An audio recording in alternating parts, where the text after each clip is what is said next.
It was nighttime, and deep within the mountains, in the middle of a vast forest, stood an old rest house that people only used when absolutely necessary. The weather was cold, clouds hung low, and the air carried a strange dampness mixed with silence. 5 friends, who had come to shoot a documentary in the area, were forced to stay there due to the worsening weather. Outside, the darkness was so deep that even after closing the door, it felt as if the darkness was breathing inside. Arsalan, holding the camera, was peeking into every corner. He said, "This place is really old maybe. Something is actually here." There was mischief in his tone, but the others didn't take him seriously. Austin laughed and said, "Stop talking like that. Let the night pass, and we'll leave in the morning." They were eating when a loud crash came from the back room of the rest house. Everyone froze. Afak picked up a torch and slowly moved toward the sound, the others following behind. The room was small, and a broken wooden frame lay on the floor. But the strange part was that the frame had nothing in it, no picture, no glass, just empty. Arsalan said, "That sound wasn't just the frame falling. I heard footsteps too." He turned on his camera and pointed it toward the corner of the room. For a split second, something dark seemed to move on the screen, a shadow. But the moment everyone leaned in to look, it disappeared. No one could sleep that night. They sat in the lounge when footsteps suddenly echoed from the upper floor. Someone walking, stopping, then walking again. The upper floor had been closed for years. Even the wooden stairs creaked, as if someone was slowly coming down. A fox said, "I'm going to check." The others tried to stop him, but he insisted, "Whatever it is, we need to know." They climbed the stairs slowly, each step making a loud creak. At the top, they saw a long corridor, and at the far end, a door was open. As if someone had just pushed it, a cold draft hit them, carrying a strange smell, dampness mixed with something, like a place where someone had been shut in for too long. Inside the room was almost nothing, just a single wooden chair, and on that chair, someone was sitting. In the dim light, they could only see a faint human-like shape, dark and motionless. Austin whispered, Is that a person?" As soon as the torch light fell on it, the figure jerked upright. It had no eyes, only dark hollow pits. It didn't scream, didn't move, but its presence froze every drop of blood in their veins. They ran down the stairs, into the lounge, and tried to leave, but the storm outside was raging. Rain and wind made it impossible to go out. They shut the door and stepped back just as something slammed against the wall, then another wall, then the ceiling, as if the shadow had surrounded the entire house. Around 2 a.m., Arsalan's camera suddenly turned on by itself. He tried to switch it off but couldn't. The camera began recording on its own. On the screen, the same shadow was visible, slowly moving toward them. But in reality, nothing was there. Only the camera could see it, like it was showing them what human eyes couldn't. A fox said, "No one stopped us from going into that room, be it wanted us to see it. This place doesn't belong to us, it belongs to him." As soon as he said that, the main door swung open, and a fierce gust of wind blew inside.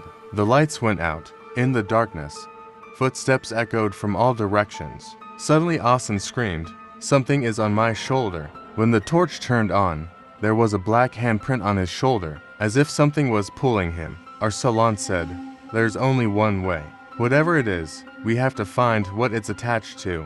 Maybe it's trapped here for a reason." They went down to the basement, where the original owner of the rest house kept an old storeroom. There they found an old diary, describing how a long time ago, a man had locked himself in a room and taken his own life. Since then, his spirit had never left. The last line of the diary made their breath stop. "If anyone breaks my silence, I will take them with me." At that moment, the basement door slammed shut. The light went out, only the sound of breathing and the roar of wind. Arsalan raised the camera. On the screen, the shadow stood between them, but they couldn't see it with their eyes. When he lowered the camera, it vanished. When he lifted it again, the shadow was even closer and closer, until its face became fully visible. Where eyes should have been, there were deep dark pits, and cracks ran across its face like broken wood. Then the camera shut off. In the morning, locals arrived at the rest house. The friends were found unconscious, but Arsalan was missing. The camera lay on the floor, When they played the final recording, it showed only one thing: the same dark shadow, leaning close to the camera, as if telling the viewer, "You have seen me now, and I will keep watching you." The answer, or ending of the story, is that the shadow was the restless spirit of the man who died alone in the rest house. Anyone who disturbed his silence became his permanent companion. Arsalan became his next victim, and the remaining friends lived forever haunted by that night. While searching for candles, Liam noticed a narrow hallway leading to a single closed door. Something about that door felt strange, as if someone was standing behind it waiting. He ignored his unease and returned to the others. They sat on the floor with the small lantern they brought, trying to pass time, but the stillness of the place wrapped around them. Suddenly a loud thud came from upstairs. Everyone froze. Mia whispered that the house should be empty, and Noah insisted it might be an animal.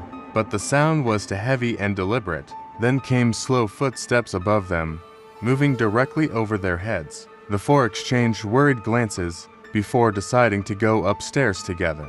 The wooden stairs creaked with every step. At the end of the hallway was the only door on the upper floor. It was wide open even though no one had gone up before. A cold draft moved past them as they entered the room. In the dim lantern light they saw a chair facing the window, and on it sat a man completely still. His back was toward them, shoulders stiff like carved stone. Liam called out to him, but the man did not move. When Noah stepped closer, the figure slowly turned its head. There was no face, just stretched skin where features should have been.